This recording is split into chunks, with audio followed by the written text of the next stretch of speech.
జూబ్లీహిల్స్ ఉప ఎన్నికల్లో కాంగ్రెస్ అభ్యర్థి నవీన్ యాదవ్ 25,000 ఓట్ల మెజారిటీతో విజయం సాధించడంతో మిర్యాలగూడలో కాంగ్రెస్ శ్రేణుల్లో ఉత్సాహం వెల్లివిరిసింది.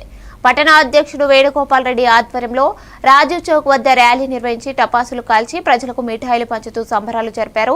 ఈ సందర్భంగా నాయకులు మాట్లాడుతూ జూబ్లీహిల్స్ ప్రజలు తీర్పు రేవంత్ రెడ్డి మంచి పాలనకు నిదర్శనమని, బీఆర్ఎస్ పార్టీకి కాలం చెల్లిందని అన్నారు. సంక్షేమంతో అభివృద్ధితో రేవంత్ ప్రభుత్వం మరింత బలపడుతుందని, రానున్న స్థానిక సంస్థల ఎన్నికల్లో కాంగ్రెస్ భారీ విజయం సాధిస్తుందనే నమ్మకం వ్యక్తం చేశారు.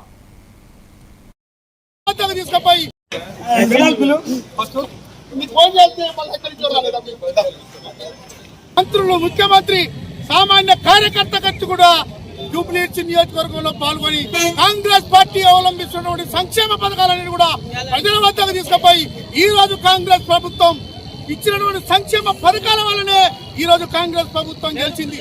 ముందుగా జూబ్లీహిల్స్ నియోజకవర్గ ప్రజలందరికీ కూడా కాంగ్రెస్ పార్టీ అస్సాం గుర్తుపై ఓటేసిన ప్రజలందరికీ కూడా పాదాభివందనం తెలియజేస్తా ఉన్నాం.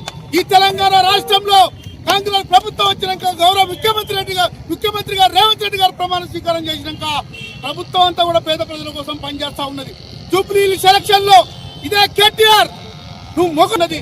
అయ్యా కేటీఆర్ గారు ఈ రోజు జూబ్లీ ఎన్నికల్లో విజయం కాంగ్రెస్ పార్టీ ప్రభుత్వానికి ఇది రెఫరెండంగా భావిస్తా ఉన్నాం. ఈ రోజు ప్రభుత్వం ఏర్పరుస్తున్న అన్ని సంక్షేమ కార్యక్రమాలని ఈ రోజు విజయవంతంగా ప్రజల్లోకి పోయింది కాబట్టి ఈ రోజు ప్రజల ఆశీర్వాదం తీసుకు ఉన్నారు.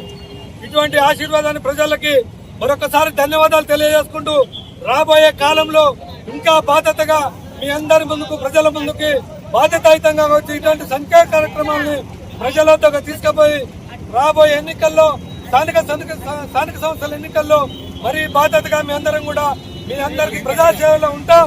మీరు మరి ఒకసారి రాబోయే ఎన్నికల్లో ఆశీర్వదించాల్సిందిగా ఈ యొక్క విజయాన్ని కాంగ్రెస్ పార్టీ విజయంగా రేవంత్ రెడ్డి విజయాన్నిగా భావిస్తూ మీరు ఇంకా మాకు బాధ్యతను పెంచారని తెలియజేసుకుంటూ ఈ విజయానికి రేవంత్ రెడ్డి గారు